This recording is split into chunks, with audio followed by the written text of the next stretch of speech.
Banner ಅಳವಡಿಕೆ ವಿಚಾರವಾಗಿ ಶಾಸಕರಾದ ಜನಾರ್ದನ ರೆಡ್ಡಿ ಮತ್ತು ಭರತ್ ರೆಡ್ಡಿ ಬೆಂಬಲಿಗರ ಮಾರಾಮಾರಿ ವೇಳೆ ಬುಲೆಟ್ ತಗುಲಿ ಮೃತಪಟ್ಟಿದ್ದ ಕಾಂಗ್ರೆಸ್ ಕಾರ್ಯಕರ್ತನ ಸಾವಿನ ಕೇಸ್ಗೆ ಸ್ಫೋಟಕ ತಿರುವು ಸಿಕ್ಕಿದೆ. ಸತೀಶ್ ರೆಡ್ಡಿ ಗನ್ಮ್ಯಾನ್ ಫೈರ್ ಮಾಡಿದ್ದ ಬಂದೂಕಿನ ಬುಲೆಟ್ ತಗುಲಿಯೇ ಯುವಕ ರಾಜಶೇಖರ್ ಮೃತಪಟ್ಟಿದ್ದಾರೆ ಎಂಬುದು ದೃಢಪಟ್ಟಿದೆ ಎನ್ನಲಾಗಿದೆ. 12mm ಬುಲೆಟ್ನಿಂದ ರಾಜಶೇಖರ್ ಜೀವ ಹೋಗಿದ್ದು, ಸತೀಶ್ ರೆಡ್ಡಿ ಖಾಸಗಿ ಗನ್ಮ್ಯಾನ್ ಕೂಡ ಬಳಸಿರುವುದು ಇದೇ ಗನ್ ಆಗಿದೆ. ಪ್ರಕರಣ ಸಂಬಂಧ ಈಗಾಗಲೇ 5 ಗನ್ಗಳನ್ನು ಬ್ರೂಸ್ಪೇಟೆ ಪೊಲೀಸರು ವಶಕ್ಕೆ ಪಡೆದಿದ್ದು ತನಿಖೆ ಮುಂದುವರೆಸಿದ್ದಾರೆ.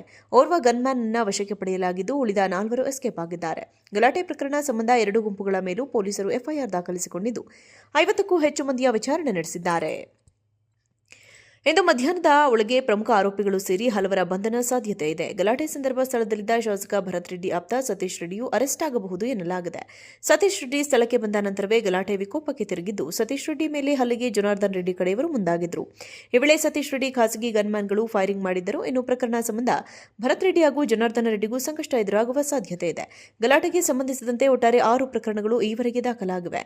ಬಳ್ಳಾರಿ ಗಲಾಟೆ ಬೆನ್ನಲ್ಲೇ ತಮಗೆ ಮತ್ತು ತಮ್ಮ ಕುಟುಂಬಕ್ಕೆ ಝೆಡ್ ಶ್ರೇಣಿಯ ಭದ್ರತೆ ಒದಗಿಸಬೇಕು ಎಂದು ಗಂಗಾವತಿ ಶಾಸಕ ಜನಾರ್ದನ ರೆಡ್ಡಿ ಆಗ್ರಹಿಸಿದ್ದಾರೆ. ಈ ಬಗ್ಗೆ ಕೇಂದ್ರ ಗೃಹ ಸಚಿವ ಅಮಿತ್ ಶಾ, ಸಿಎಂ ಸಿದ್ದರಾಮಯ್ಯ, ಗೃಹ ಸಚಿವ ಡಾ ಜಿ ಪರಮೇಶ್ವರ್ ಮತ್ತು ಡಿಜಿಪಿ ಡಾ ಎಂಎ ಸಲೀಂ ಅವರಿಗೆ ಪತ್ರ ಬರೆದು ಶಾಸಕರು ಆಗ್ರಹಿಸಿದ್ದಾರೆ.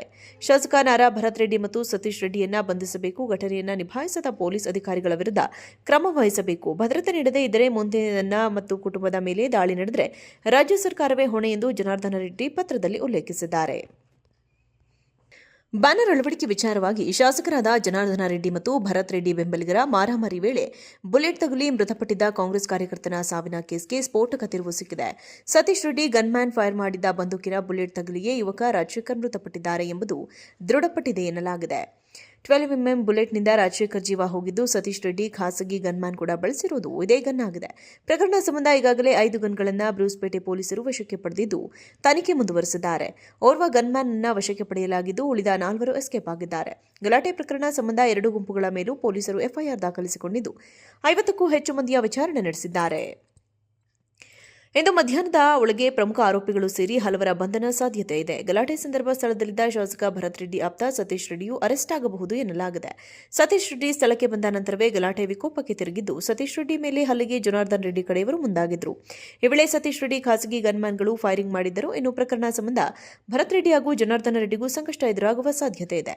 ಗಲಾಟೆಗೆ ಸಂಬಂಧಿಸಿದಂತೆ ಒಟ್ಟಾರೆ 6 ಪ್ರಕರಣಗಳು ಈವರೆಗೆ ದಾಖಲಾಗಿವೆ. ಬಳ್ಳಾರಿ ಗಲಾಟೆ ಬೆನ್ನಲ್ಲೇ ತಮಗೆ ಮತ್ತು ತಮ್ಮ ಕುಟುಂಬಕ್ಕೆ ಝೆಡ್ ಶ್ರೇಣಿಯ ಭದ್ರತೆ ಒದಗಿಸಬೇಕು ಎಂದು ಗಂಗಾವತಿ ಶಾಸಕ ಜನಾರ್ದನ ರೆಡ್ಡಿ ಆಗ್ರಹಿಸಿದ್ದಾರೆ. ಈ ಬಗ್ಗೆ ಕೇಂದ್ರ ಗೃಹ ಸಚಿವ ಅಮಿತ್ ಶಾ, ಸಿಎಂ ಸಿದ್ದರಾಮಯ್ಯ, ಗೃಹ ಸಚಿವ ಡಾ ಜಿ ಪರಮೇಶ್ವರ್ ಮತ್ತು ಡಿಜಿಪಿ ಡಾ ಎಂಎ ಸಲೀಂ ಅವರಿಗೆ ಪತ್ರ ಬರೆದು ಶಾಸಕರು ಆಗ್ರಹಿಸಿದ್ದಾರೆ.